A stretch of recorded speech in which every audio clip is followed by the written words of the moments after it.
Hello guys, आज चाहिँ मैले सुरुमा तेलमा लङ सुकमेल तेजपत्ता अनि दालचिनीको डाँठ फुराएँ अनि त्यसपछि प्याज हालेँ होइन। अनि मासु पकाउनु लाग्छु छु, ड्युटीबाट आएर लास्टेर आएर छु, बट खान मन लाग्यो। एन्ड देन लसुनको पेस्ट, टमाटर, आफ्नै बारीको धनियाँ, एन्ड देन मम्मीले पिसेको मसला। अनि अब अलि भुटिसकेपछि नुन हालेँ, अनि नुन हालेर राखेँ। अनि त्यसपछि चाहिँ मैले बेसार हालेँ, नुन हालेँ, अनि मजाले त्यसलाई चलाएँ।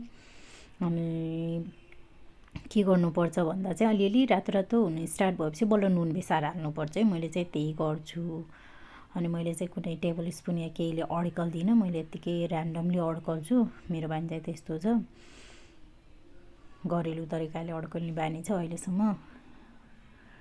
अनि आज चाहिँ मैले मर्निङ टाइममा खाना खाएको थिएन, सो द्याट अहिले आएर मलाई एकदम मिठो मजाले खान मन थियो। अनि त्यो कारणले गर्दा चाहिँ मम्मीलाई नि बिरामी हुनुहुन्थ्यो, मम्मी नै, अनि म नै पकाउँछु भनेर मैले मासु पकाउनु लाएँ। अनि मैले आफूले पकाएको मासु चाहिँ मलाई एकदम मनपर्छ है। को को हुनुहुन्छ त्यस्तो आफूले पकाएको आफैलाई मनपर्ने, म चाहिँ त्यस्तो छु। मलाई चाहिँ आफूले पकाएको आफैलाई मनपर्छ, अरूलाई मनपर्छ पर्दैन मलाई थाहा छैन, बट मलाई चाहिँ एकदमै मनपर्छ।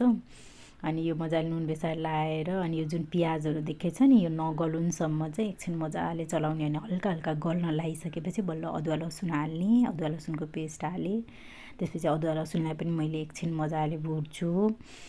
अनि अदुवा लसुनलाई भुटेपछि चाहिँ के हुन्छ भन्दा एकदमै भयङ्कर हुन्न, अदुवा लसुनको टेस्ट चाहिँ मजाले इन्कोपरेटेड हुन्छ त्यसैभित्र। सो द्याट मेरो बानी चाहिँ अदुवा लसुन पिसलाई मजाले पहिला हाल्ने, जस्तो मसलासँगै नहालेर पहिल्यै हाल्ने बानी छ।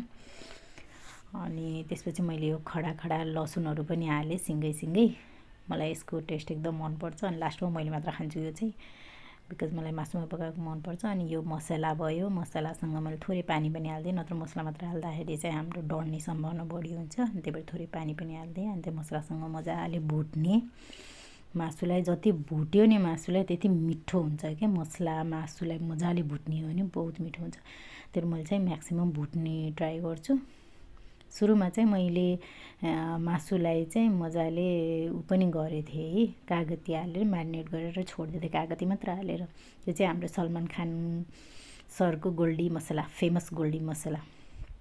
एन्ड देन अब चाहिँ मैले टमाटर हाल्न लगाएको, मजाले मसला पाकिसकेपछि टमाटर र लसुनको पात थियो, त्यसलाई काटेर मजाले हालेँ।